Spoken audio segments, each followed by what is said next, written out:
ओम शांति। आज हर व्यक्ति हर घर में चाहता है कि हमारे परिवार में सुख और शांति हो। हर कोई चाहता है शांति से रहना, लेकिन शांति से रह नहीं पाते हैं। शांति उनके परिवार में होती नहीं है। उसका कारण क्या है? पति पत्नी आपस में शांति से नहीं रह पाते हैं।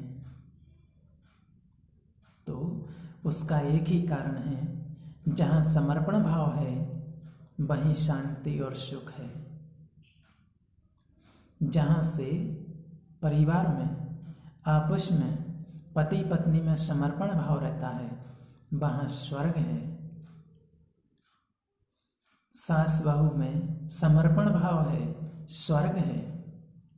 देरानी जेठानी में समर्पण भाव है, स्वर्ग है।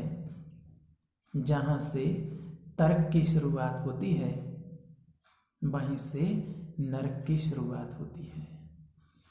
जहाँ पति पत्नी में आपस में तर्क शुरू हो जाता है, वहीं से परिवार में नरक की अर्थात अशांति की शुरुआत हो जाती है। देखिए, एक बार एक फैमिली माउंट आबू गए।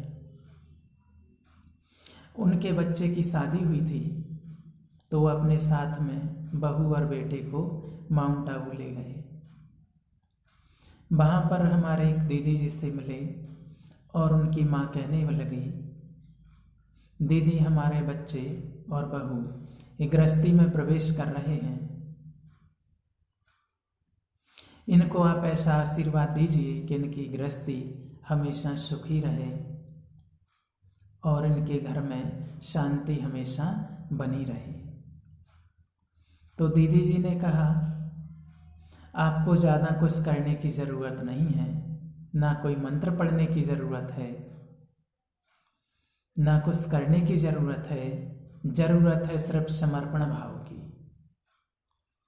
आपस में दोनों पति पत्नी में जब तक समर्पण भाव रहेगा तो घर में सुख शांति रहेगी, और जहाँ से तर्क करना शुरू हो जाएगा वहीं से फिर नरक की शुरुआत हो जाती है। इसलिए कहा जाता है पति पत्नी को आपस में मिलजुल कर रहना चाहिए, एक दूसरे के प्रति समर्पण भाव रखना चाहिए। क्योंकि कहते हैं जब शादी होकर के आती है तो 6 महीने तक पति बोलता है और पत्नी सुनती है। 6 महीने तक पति बोलता है और पत्नी सुनती है। पत्नी 6 महीने तक शांत रहती है। 6 महीने के बाद पत्नी बोलती है और पति शांत रहता है,